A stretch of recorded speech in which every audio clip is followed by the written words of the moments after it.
Primrose, and I'm giving my speech today in front of my roommate Katrina, and Megan, and Vanessa. So I'm going to open us by asking you all to take a minute right now and to check in with yourselves. On a scale of 1 to 10, how stressed are you right this moment? And after you've had a chance to answer that question, I want you to ask yourself, is my stress helping me or harming me? What if I told you that your answer to the second question is actually going to have more of an effect on your health than your answer to the first question? This is what I hope to find out today, is that your belief about stress may affect your health more than stress itself.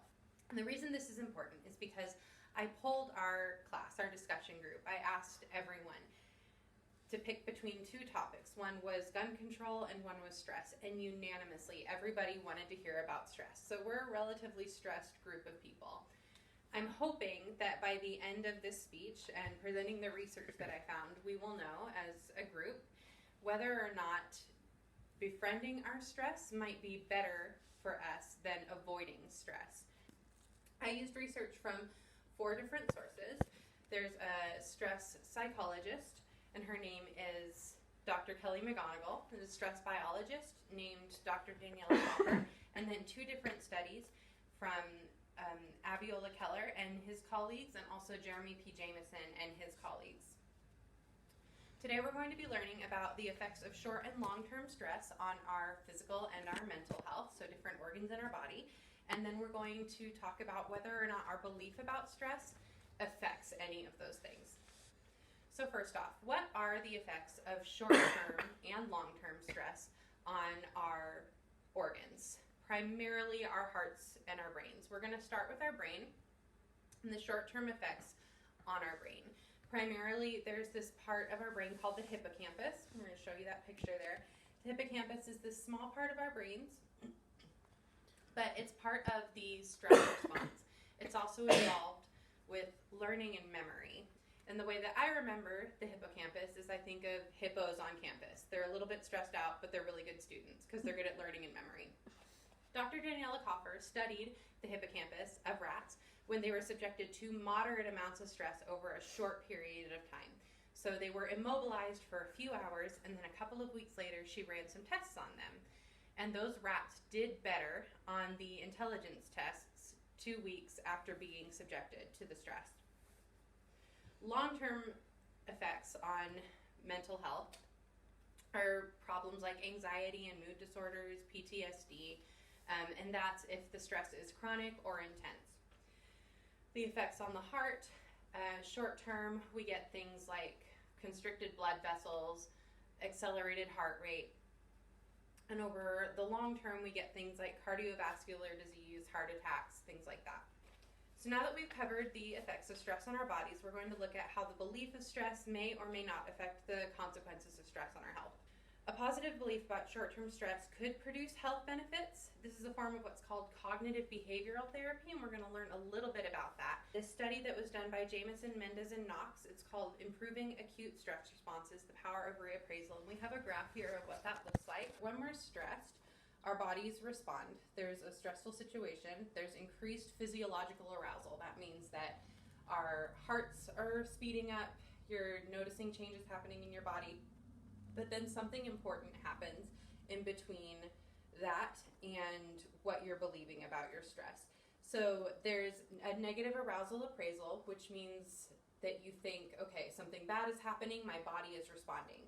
But then there's something called an arousal reappraisal, that you can think something like, this is a challenge, my body is priming me to meet this challenge.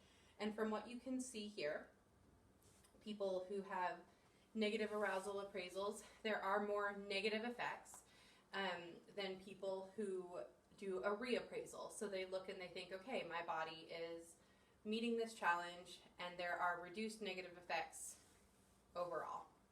For our next study, Keller and his colleagues, does the perception that stress affects health matters? In that study, the participants who were primed to view their stress response as helpful they reacted differently. So their heart rates still sped up, but their blood vessels didn't constrict. They stayed open. So the physical effect there was a healthier heart. Now, a positive belief about stress may or may not affect chronic or severe stress. So back to the study with Dr. Coffer and her rats. These same rats that were subjected to the moderate amounts of stress and did well in the tests later, she then subjected them to longer or more intense amounts of stress. So they were immobilized for days rather than hours, or they were immobilized for hours and then they were exposed to the scent of a predator. And those rats did not show any growth in their learning or memory and in their hippocampus. The growth actually slowed.